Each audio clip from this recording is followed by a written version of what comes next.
ఆంధ్రప్రదేశ్ ప్రభుత్వము ప్రతిష్టాత్మకంగా ప్రభుత్వ పాఠశాలలో మెగా తల్లిదండ్రుల ఉపాధ్యాయుల సమావేశం నిర్వహించింది. అందులో భాగంగా నెల్లూరు రూరల్ మండలం ధనలక్ష్మీపురంలోని జిల్లా ప్రజా పరిషత్ ఉన్నత పాఠశాల కృషినగర్ నందు తల్లిదండ్రుల సమావేశము ఘనంగా నిర్వహించడం జరిగింది. ఈ కార్యక్రమానికి పాఠశాల ప్రధానోపాధ్యాయులు గిరిధర్ సింగ్ అధ్యక్షత వహించారు. పాఠశాలలో చదువుతున్న సుమారు 500 మంది పిల్లల తల్లిదండ్రులు, దాదాపు 300 మంది ఈ సమావేశంకు విచ్చేశారు. ఈ సమావేశానికి ముఖ్య అతిథులుగా Nellore SP Krishnakanth, DSP Srinivasulu, rural CI Venu హాజరయ్యారు. ఈ సందర్భంగా వారు తల్లిదండ్రులకు, విద్యార్థులకు పలు సూచనలు అందించారు. విద్యార్థుల తల్లిదండ్రులు వారి పిల్లల యొక్క సమగ్ర పురోభివృద్ధి గురించి ఉపాధ్యాయులతో చర్చించారు. ఈ కార్యక్రమంలో భాగంగా విద్యార్థులు ప్రదర్శించిన సాంస్కృతిక కార్యక్రమాలు అలరించాయి. స్థానిక నాయకులు హెల్పింగ్ హ్యాండ్ సొసైటీ గౌరవాధ్యక్షులు విజయభాస్కర్ కార్యక్రమానికి విచ్చేసి పలువురు పెద్దలను సన్మానించారు.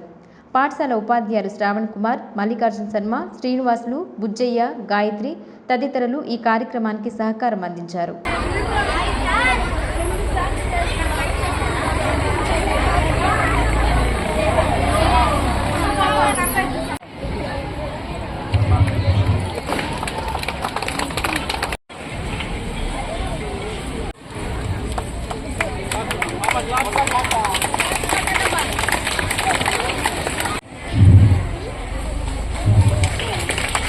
गणपति